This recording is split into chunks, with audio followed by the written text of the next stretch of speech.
Hello and welcome to Beyond Top 10 Tennis. My name is Dr. Ashley Morgan-Berge and I'm your host. I'm the author of 12 books, a CEO of 12 years, a founder of a startup set on data privacy, most importantly an elite performance coach of over 18 years, having worked with athletes throughout Europe, the United States to Australia.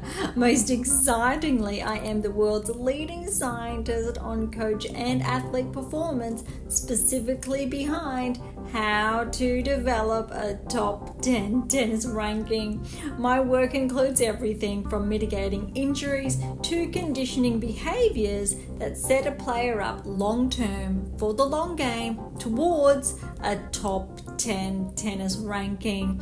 I'm behind theories from the optimal performance theory, optimal behavior for optimal performance, the barrier breaker, the rule of transference to the golden rule. As has become custom, each episode we dive into one of my books to share additional insights and dig a little deeper. We've been focusing on the secrets to optimal coaching success, the role of experience, optimal performance practices and outcomes in the real world. With over 60 episodes to date, today's topic plays its own role, like so many other episodes, in developing the player, parent to coach for that road ahead towards a top 10 tennis ranking. So as always, buckle in and enjoy the ride.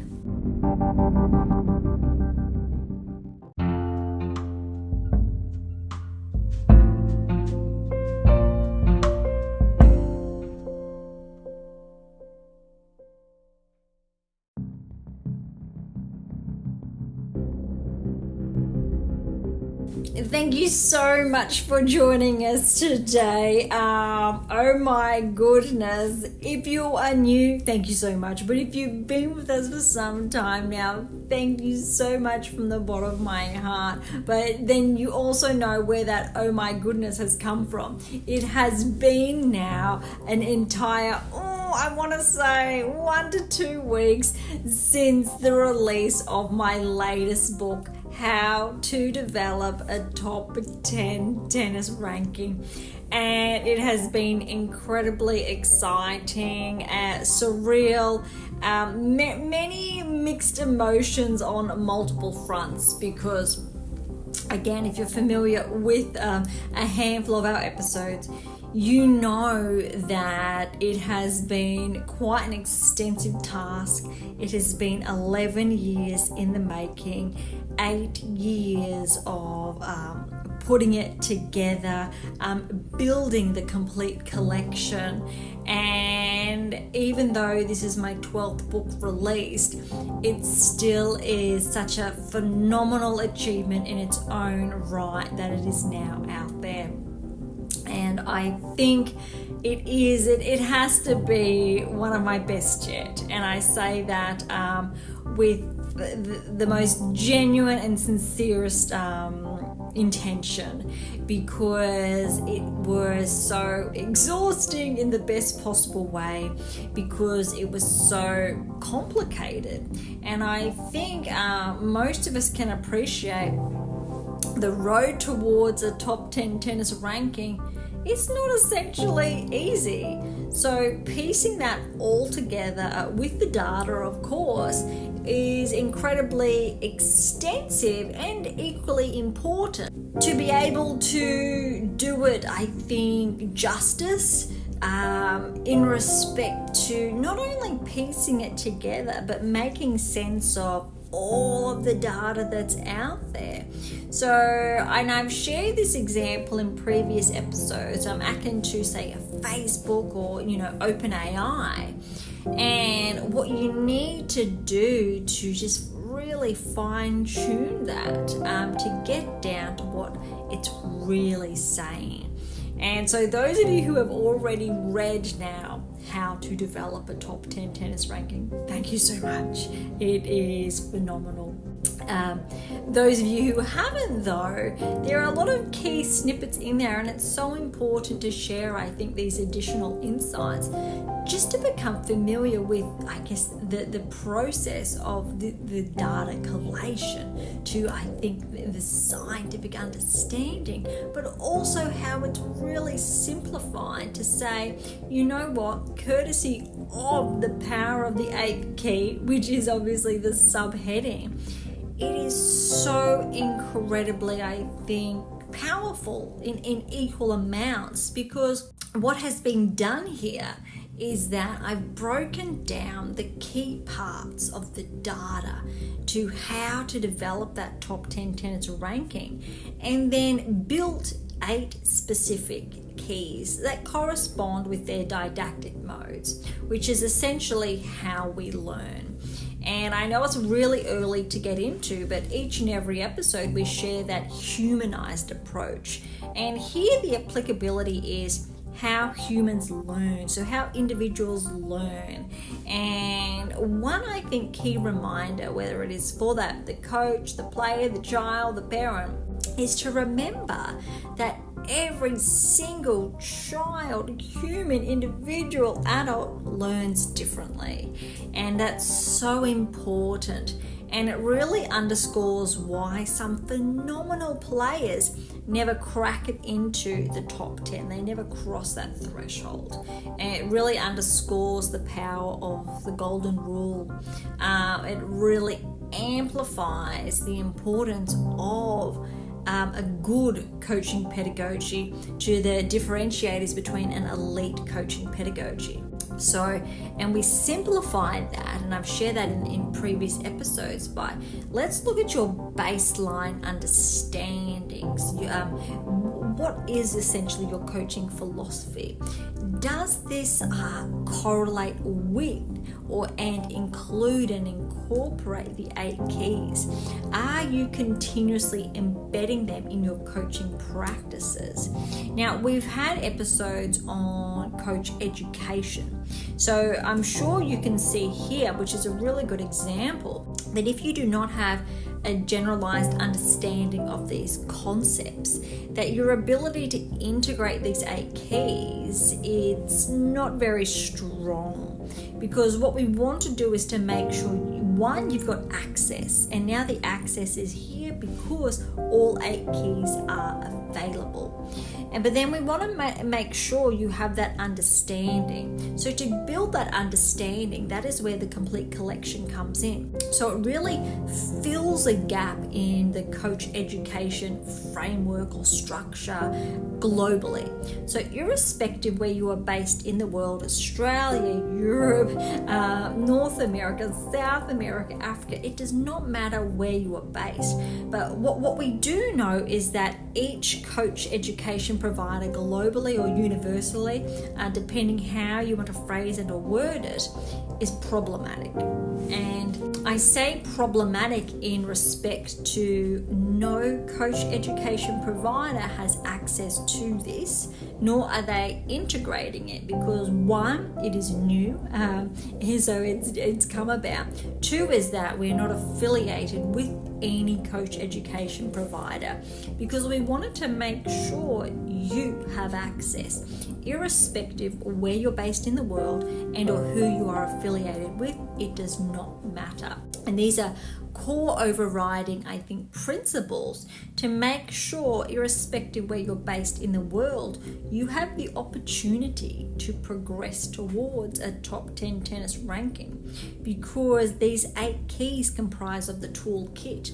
These 8 keys essentially comprise of not only how to develop a top 10 tennis ranking, it accommodates, yes, let's say the current WTA to ATP Tour players who aspire to progress towards the top 100, top 50, top 20, and ultimately the top 10. But this also means it accommodates players who do not have a ranking. They are fighting or vying for that first ranking point. Every single player on the ITF Tour and or circuit, every single player, child, athlete at a local academy or club looking at developing their game with their hopes set on becoming a professional tennis player.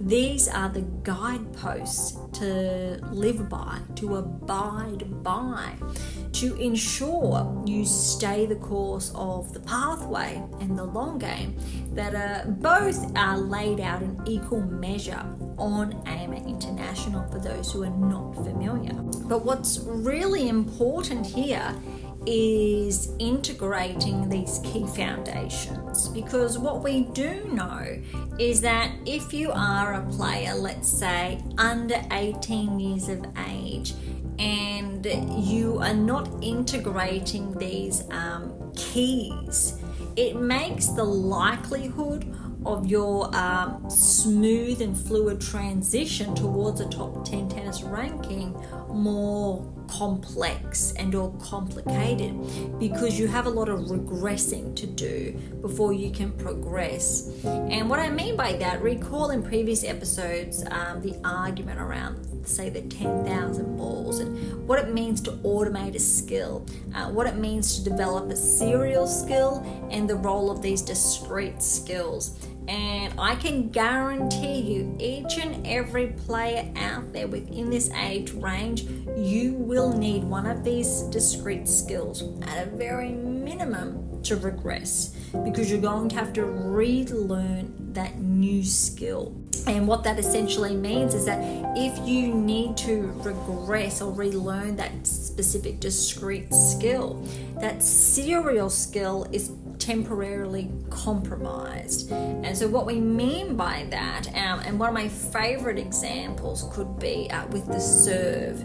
Now let's say you're really happy with your serve, it's been following, I think, your set expectations, and then you realize that that level of flexion in your lower body is almost obsolete, which means you're placing more pressure on your spine to cause potentially a stress fracture, which is incredibly concerning. And I have seen this over the course of the last 15 to 20 years in a handful of athletes, and the parents coming to me why and or how that's happening.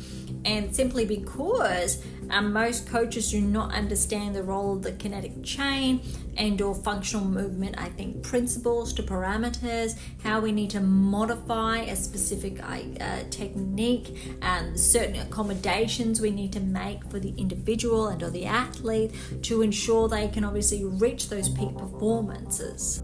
And these are very, I think, simple examples. My absolute favorite, and one of my favorites, I should say, is also with, I think, the ground stroke, irrespective if it's your forehand or backhand. More typically, this happens on the forehand side. And it is caused by the lifting, I will call it, of that elbow. Most players are taught a very circular motion, which can be supported, but they're also encouraged to raise that elbow nice and high and to make a really big circle with that elbow during obviously that backswing phase before obviously driving through it or following through, depending how you'd like to term that.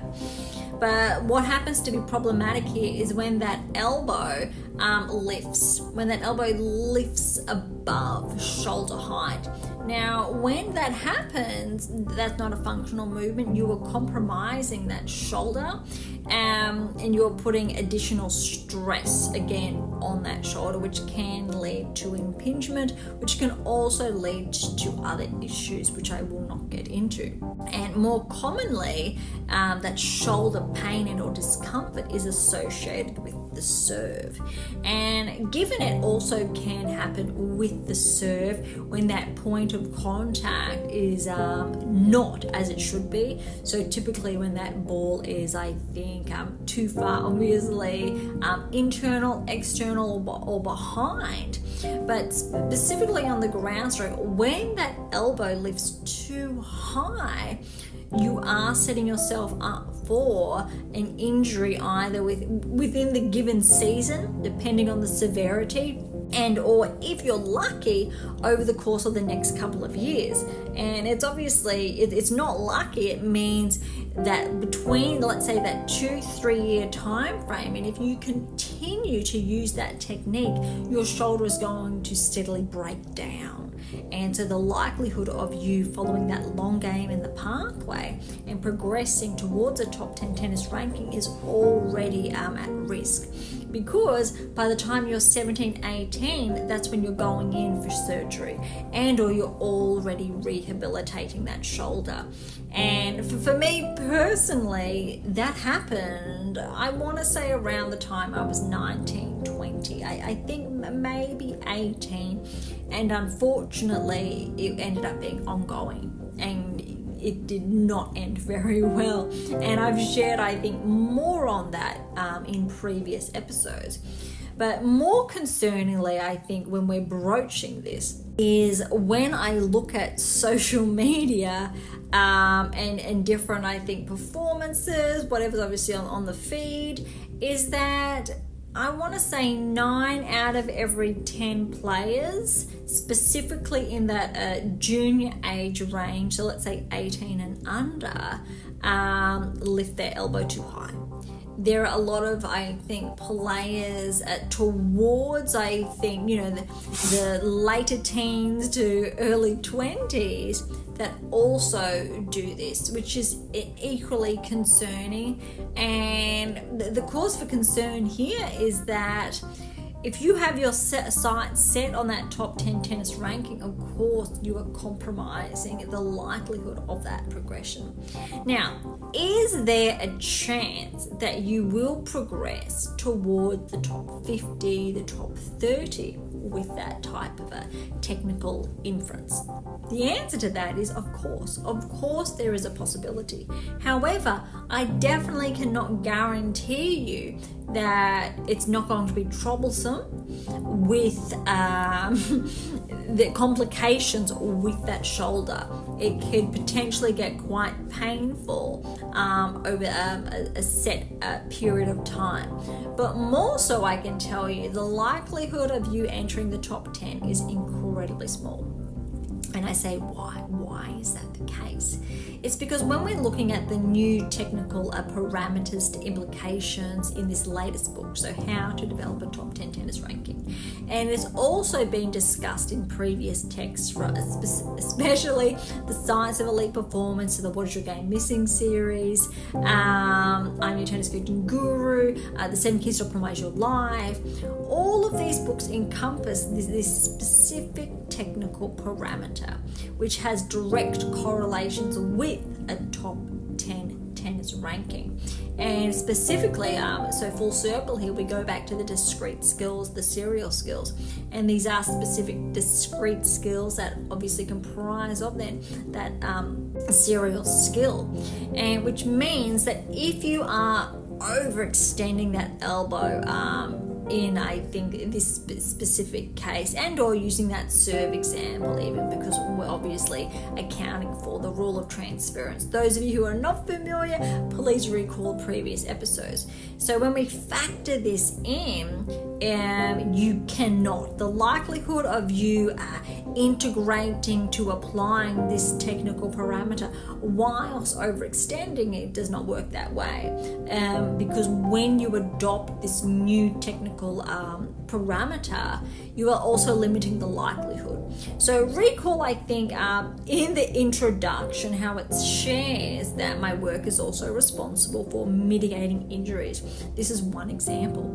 Now, I don't normally shed, I think, light on this, but since I think How to Develop a Top 10 Tennis Ranking has been released, I wanted to share now just more additional insights on how it works, and more so how we can really mitigate injuries in this way. Now, some examples in respect to injuries, injury management, and mitigating injuries to begin with would be from Nadal, who has been sidelined, not for the first time, which is very disheartening. Then you've got Osaka coming back, and obviously that's not necessarily injury related, but the concern is for every player on their comeback to make sure key technical inferences are addressed and are looked after to mitigate the susceptibility to the onset of injury. Now the same would be applicable then for Wozniacki, who's more recently come out of retirement late last season, or this season's still, and the likelihood of developing an injury is quite high if I think the correct work ratio is not adhered to, along with obviously those key technical parameters. Another key player would be Raducanu, who's coming back from injury from her peak from when she won the US Open. She has had, let's say, an unfortunate occurrence with injuries since then, on and off. And there's a lot to say on that topic, because we know that the key reasons why these injuries continue to happen. The same with, I think, the reasons why her ranking has regressed.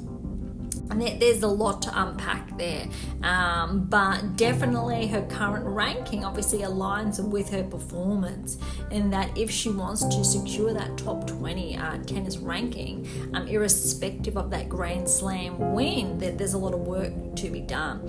And we see this a lot with Grand Slam players who won their maiden slams, not inside the top 10 at that stage, and they easily regress. Sophia Kenin is another example, but she has been finding her form again and is steadily coming back.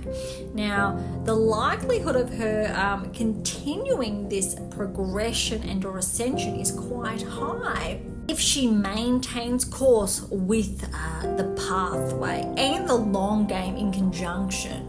But when we're looking at injuries and mitigating injuries, their management, and how to, I think, better adopt functional movement parameters to patterns, and just really re-looking and reconsidering technical inferences, their implications, how these discrete skills are interworked in our games, irrespective of the outcome of that serial skill. So you may look at the outcome of that serve as you're really happy with it, but there may be a specific inference in that serve as a specific discrete skill that could be compromising, I think, the longevity of that joint and of that function, and maybe compromising that player's body in not a good way. Another player who is, I think, most recently unfortunately withdrawn from the 2024 Australian Open is Kyrgios. Now, he has unfortunately again been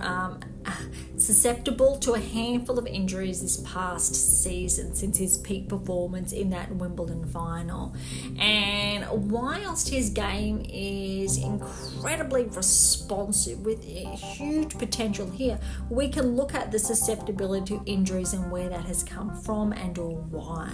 And we know specifically with some core injuries that he has unfortunately faced, that a lot of these are associated with these discrete skills that are being touched on, but also these newer technical inferences and their respective implications in the best possible way to ascend towards that top 10 tennis ranking, which also underscores why he has not been able to ascend towards a top 10 tennis ranking. Of course, he has come very close. And I know Swiatek is, and Osaka is as well. In noting how the game has changed, Serena was definitely at the forefront of that, and Venus as well. And obviously, yes, Federer. There are so many remarkable players in their own right, because we can touch on how the game has progressed and changed, and unfortunately we have a lot of coaches and or even commentators who have not been privy to this. They have not been hands-on with this, and they do not have access to this data. Not that it's not accessible to them, but they're choosing not to read, not to upskill in this manner, which is incredibly problematic, because these coaches are responsible for coaching the next generation of play. And what we're seeing, and we've been seeing this over a 10 plus year, I think, time frame, is that there's a reason why these players continue to drop. There's a reason why these players are not cracking into the top 10. There's a reason why specifically the top 4 were able to win 20 Grand Slams or more each for a period of time, because those other players were not coming knocking on the door with, I think, synonymous technical parameters to toe the line with them. Obviously, ATP Tour, you had all 3 at once challenging one another, but there was a reason why there wasn't consistently that 4th, 5th, 6th player or all top 10 players doing so. On the WTA Tour, it was very similar. However, now more than ever, we have more Grand Slam champions on the women's tour, because there's not just one player with all Grand Slams in a manner of speaking. But more so than the ATP Tour, it goes to show and underscores the heightened level of play on the top 10. Because recall again in previous episodes how I've shared more players inside the top 10 on the WTA Tour have Grand Slams, in contrast to the ATP Tour. Now, the argument maybe Djokovic is too good and he's got all these Grand Slams and, we just can't beat him. But then, the same argument can be had, why not? Why can you not? And it's as simple as, Djokovic is privy to the 8 keys. Why aren't you? What are you doing about upskilling to progress? And that is as clear cut as it is, and it's underscores by the data. And we know that. Why does the WTA Tour have more players with Grand Slams? No, it's not just because there's one player dominating, irrespective obviously of Swiatek's incredible, I think, rise and ability to maintain and sustain her level of play. But it's that we have more than one player are capable of consistently applying and integrating the 8 keys, which is really cool to share now, because I think all year it's been around the 7 keys and I've had to hold back on the 8th key. And it's really exciting now with the release of how to develop a top 10 tennis ranking that I can finally share that there was an 8th key hidden all along.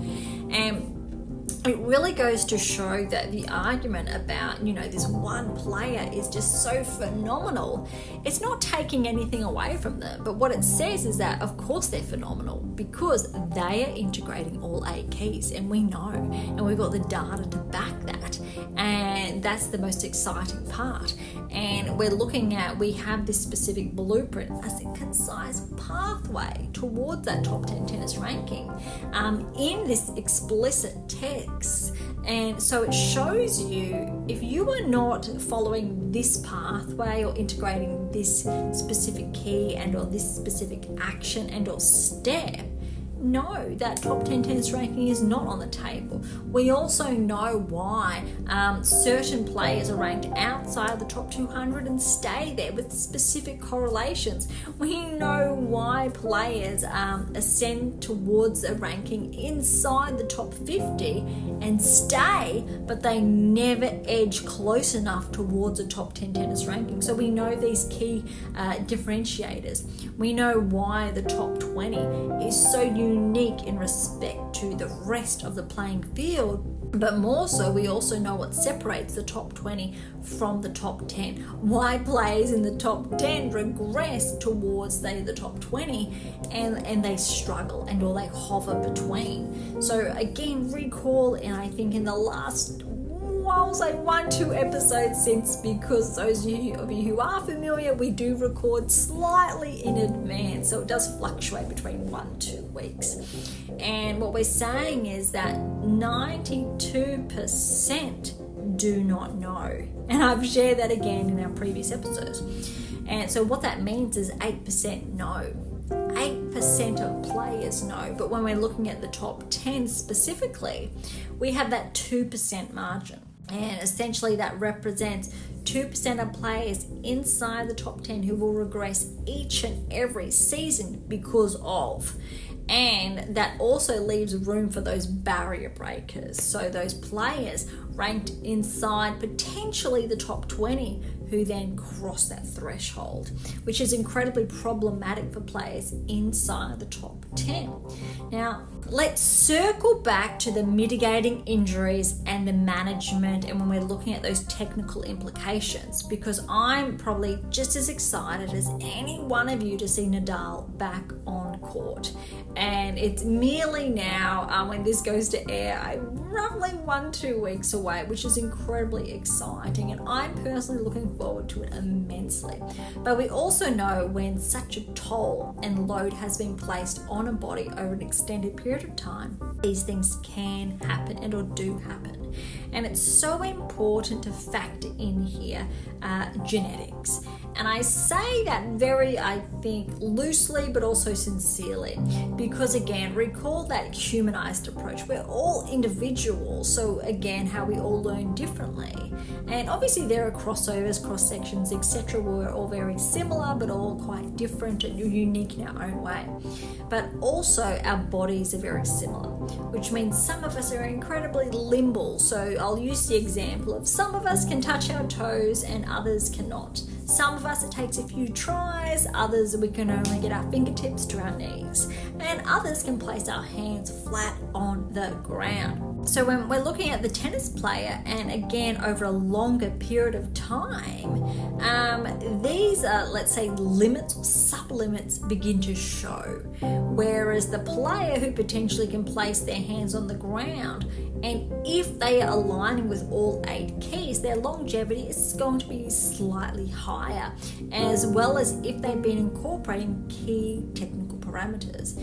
But also when we are looking at Nadal, for example, the argument again can be because of genetics and of that highest level of play, there's going to be compromises. And we can look also at Federer, of course, because he did unfortunately become susceptible to an injury later on in his career that ended up obviously seeing his last season on tour. I think it was 2 seasons ago now, which is it's gone quite quickly. But also then Serena as well. But I think she was quite fortunate for most, I think, longer a part of her career. But also note how the taping of her ankles to wrist was very common. But all of those 4 players, irrespective with Djokovic being, I will say, active and Nadal coming back, we can say that they've predominantly looked after their bodies. However, Nadal has been more susceptible. Now, I'm going to put my hand up with Nadal here because unfortunately over the last 15 plus years, I can share very similar traits, how my body has become very susceptible to injuries over the years. But specifically, it stems from something. But the downside to that is that everyone is built differently. And again, the literature, the science underscores that. But it's so important to accommodate, I think, these differences and the management of that, but also how the body is built. So, and when I say how the body is built, we want to then look at the bone structure. So what then is a suitable load? Personally, I know what it's like this specific year to have a bone abnormality in the hip. Now, I share that because, or FAI, and it's specifically in respect to how a child is either born and or develops in their formative years. It's got nothing to do with their adult life and or their performances. However, it becomes an ailment and or an injury in a manner of speaking to be managed in those, I think, the late, whether in your 20s, 30s, etc., to manage. Now, Nadal, for example, could have something very similar. where it could be bone related. He has shared in the past, obviously, concerns with his feet, and I also relate to that because I've had similar ongoing issues over the years with my feet, and that is something that he continuously manages. Now, it is something that is managed opposed to something that has gone away because of how he has been built. There is no specific answer as to why some people, individuals, are more susceptible than others. It just is. So I really need to underscore that just is how you were made, how you were built, comprised, what your individual, I think, genetics are, what your DNA is. But more so, when we're looking at mitigating injuries, these are, I think, the exception to the rule if it has to do with, I think, you internally. But that does not discount the key, I think, parameters to inferences of that top 10 tennis ranking, because Nadal alongside Djokovic, Serena, and Federer all align with these key technical parameters and circle back to those discrete skills towards that serial skill, and how they obviously are developed is that all four of them align with that. The Grand Slam champions over the last 10 years predominantly align with this. Every single top 10 tennis player at this given time align with this. Every single top 10 tennis player over the period of study, over the past 11 years, align with either that 92%, that 8%, towards that 2% that regress and or progress. So it's not just these four. These four earned their success in their own right because of their level of consistency and application of key technical parameters associated with top 10 tennis ranking with direct correlations. And we're factoring in mitigating injuries. They were all able to sustain specific levels of play that allowed them to win 20 plus Grand Slams each, or 20 or more, because of this level of maintenance that we touch on, and how this level of maintenance is achieved over a period of time, not just 1, 2, or 3 seasons. Because we have players of Osaka, for example, who has been able to do it over a handful of seasons. We've got Azarenka, who was still there, who was previously able to do it over a number of seasons when she was number 1 in the world. Wozniacki was able to sustain or maintain that level of play when she also was number 1 and all ranked inside the top 10 for a number of years. So we know we've got key indicators here to currently Swiatek being able to hold her own, and or Alcaraz as well to Sinner being able to maintain this. But we also know what causes a top 10 player to become more susceptible to an injury, and that is obviously the mismanagement of these technical parameters and implications. But more so, we know the increasing likelihood of a top 50 to top 20 player succumbing to an injury, because the likelihood that they are consistently applying these key technical parameters is lower. And when I say lower, I mean that the frequency of use, for example, for a top 10 tennis player could be 90%. The frequency of use for a top 20 player may be 60%. So that margin, for example, means 30% of the time they are using a different technical parameter, means they're putting their body under other stresses and or factors that compromise their body, which means that additional 30% of the time that load is not shared, it is not balanced, and so they are putting added pressure on their body, which essentially means that they are becoming more and more susceptible to that injury. More often than not, an injury does not happen just then, overnight. An example, obviously, for that would be Zverev, when he had that freak on-court accident at the French Open with Nadal. That is obviously an exception to the rule. What we're talking about here is the mitigating injuries, is that whether it is the knees and or wrists and or back and or elbows to shoulders, that is specifically to do with your technique, your development, your ability to progress towards a top 10 tennis ranking, not the one-off I misstepped, so rolled my ankle, I tore a ligament, oh my goodness. That's very different, because that is, I think, life, and accidents can and or will and or do happen, unfortunately, and then it's obviously rehabilitating and putting the work in to get back to that level. But what happens specifically, or more so in the developmental play, is that if they are not learning these skills and developing these skills, and they are not strengthening their bodies around these specific skills, they're becoming more susceptible to develop an injury because of neglecting these key foundations. And that's what becomes more and more problematic.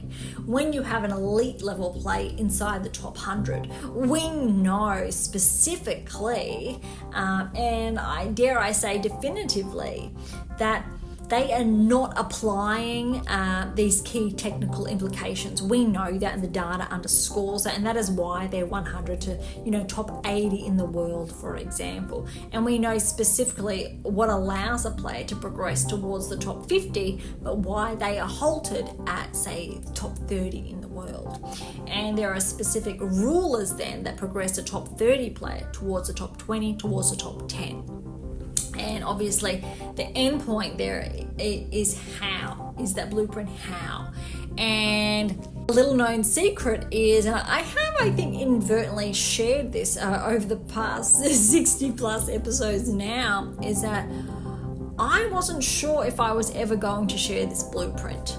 And the why behind that is unraveled in this book. And it's really, I think, concerning on multiple fronts. The good news, however, is that it's out. The blueprint has been shared. But it's something that has been sat on and built upon over the last 11 years. And so I really hope, if you are that parent, that guardian, that player, that athlete, that coach, involved in tennis in any way, shape or form, even as a fan, a spectator, to commentator, to former athlete, player, you do embrace and get your hands on it, because it really underscores what's responsible for the current generation of play as we head towards the next generation of play, and how the game of tennis has changed in this way.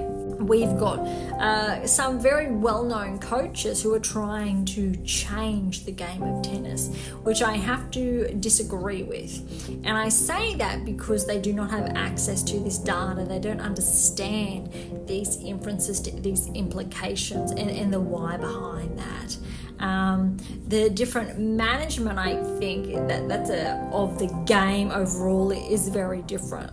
But when we're looking at how the game has evolved to change from a player's and coach's standpoint, these are absolutely fundamental. Okay, I think that was a really good deep dive into, I think, my latest text, and sharing those additional insights that I have promised. And given that we are now, I want to say almost just less than a week before Christmas, which is incredibly exciting for those of you obviously who celebrate it, I wanted to, I think, piggyback off our previous episode, because we started to touch on surface changes and those specific correlations, but we only got, I think, really early on in the chapter. So today's, I think, later half, the ending of today's episode, I wanted to, I think, wind that up and circle back in this respect, because there's nothing like leaving something open. I wanted to close that off to really do that topic, I think, justice. So recall that we are on page 95, and we did touch on that initial paragraph to begin with. So I'm going to start a little further down and just share some key snippets. Some sports that do in fact vary between surfaces include volleyball, indoor-outdoor, zen, soccer, grass or tarmac, netball, pavement, bitumen or indoor, tennis, carpet, grass, clay, rebound, pavement, hard or synthetic grass, and basketball, pavement, bitumen, and indoor. A result of these surface changes, albeit more demanding for players athletes, that transition between these falls to the coach and the conditioning of their players or athletes that prepares them to perform in and on these types of surfaces. However, due to kids being kids, the surface that they opt to play on is not necessarily a priority, which means all coaches, regardless of your sport, need to account for surface changes in how their players or athletes are conditioned.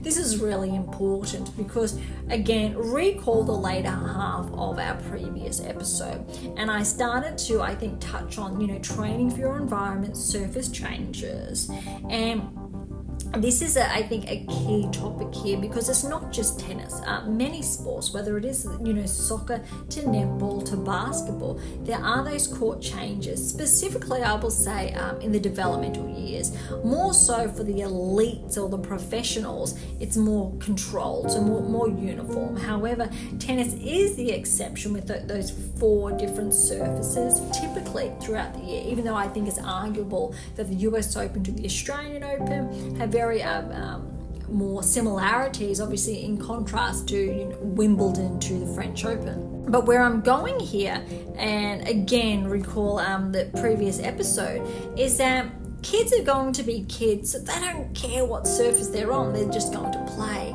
And I think that's forgotten, and it really needs to be remembered, because it does not matter what surface you are on, you still want to contact the ball the same.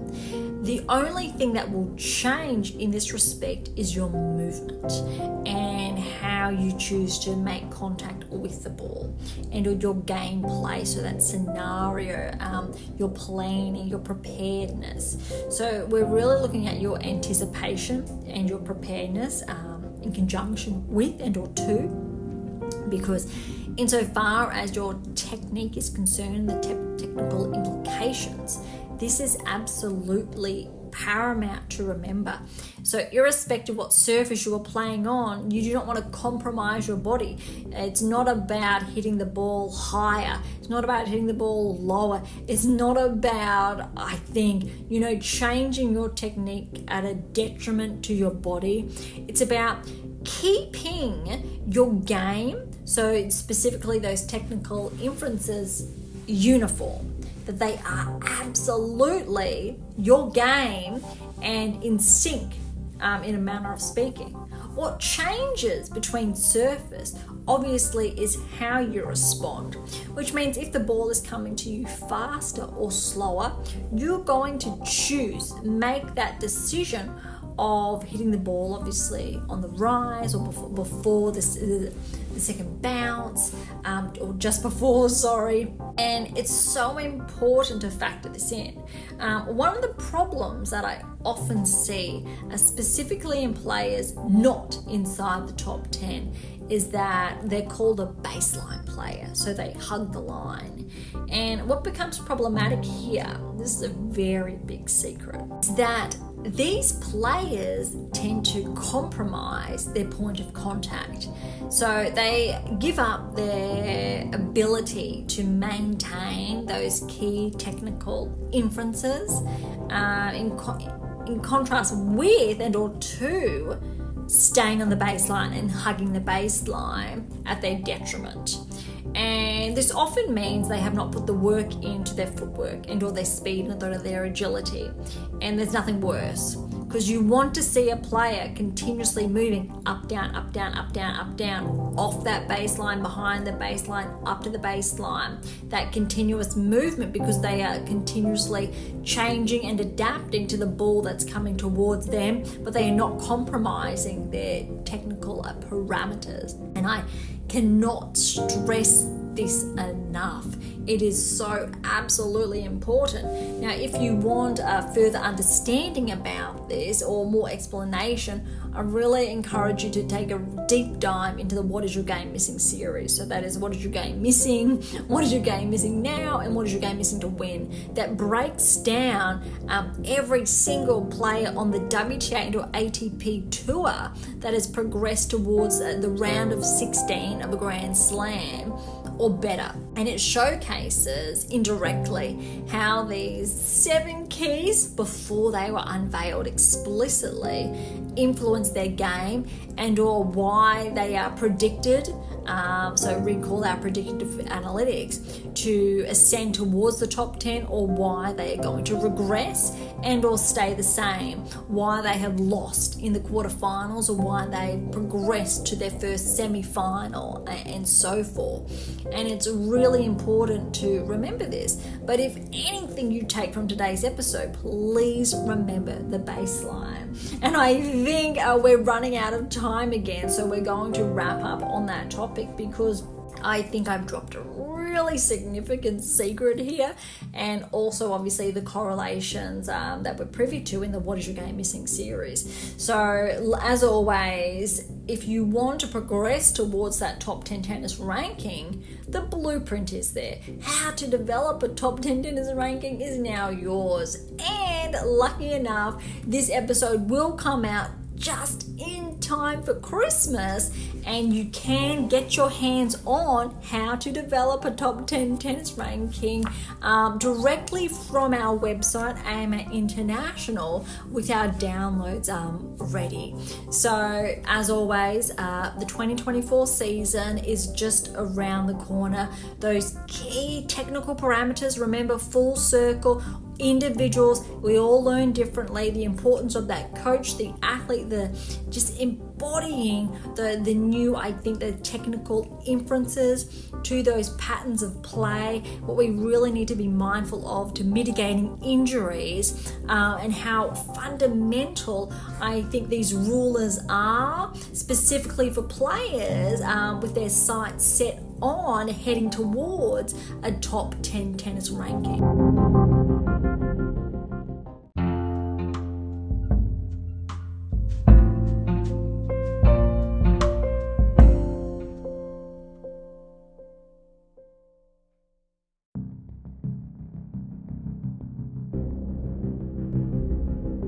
And thank you so much for joining us today. I feel like we wrapped up really quickly, but then again, I also think we got carried away in the best possible way on some really key points, especially that huge secret that I dropped. And I really hope for the players, especially if you are preparing for the 2024 Australian Open, please be mindful of that ruler in respect to the baseline, and please let me know and get in touch, not only just to learn more or for feedback in that respect, but I'd love to know how your training, your conditioning is going in that respect, because I can guarantee you, if you want to amplify those results and progress those, I think, outcomes for the 2024 Australian Open, it's on its way with these specific rulers in place. To grab your copy of The Secrets to Optimal Coaching Success, head on over to AMA International. To grab your copy of my new release, How to Develop a Top 10 Tennis Ranking, you can also find it on AMA International or on Amazon, irrespective where you're based in the world. For any comments or questions, head to AMA or Topic Thread, the social platforms, head on Data Privacy. And to interact with Beyond Top 10 Tennis, head on over to Twitter, Threads or Instagram. To catch up on our weekly coaching tips, head on over to TikTok. And to catch up on our blogs, head on over to AMA International and look for our blog tab, or head on over to Medium. And as always, I'll leave all the links in the episode notes. For something different, head on over to Pink Octopus Books. That's where my fictional release is. To view this week's question and poll, be sure to visit Spotify if you're listening on one of the other many platforms out there. Or for something left of field, visit Sprout for some random polls. And of course, if you enjoyed today's episode, please subscribe, like, share, and all of the above would be absolutely phenomenal. For those of you who are interested, we do have scholarships available on AIMA International, as well as options to work with me exclusively to optimize your performance to nudge you closer towards that top 10 tennis ranking. So don't be shy and come and say hi. And that is a big shout out, especially if you are on the brink of peaking with the 2024 Australian Open around the corner.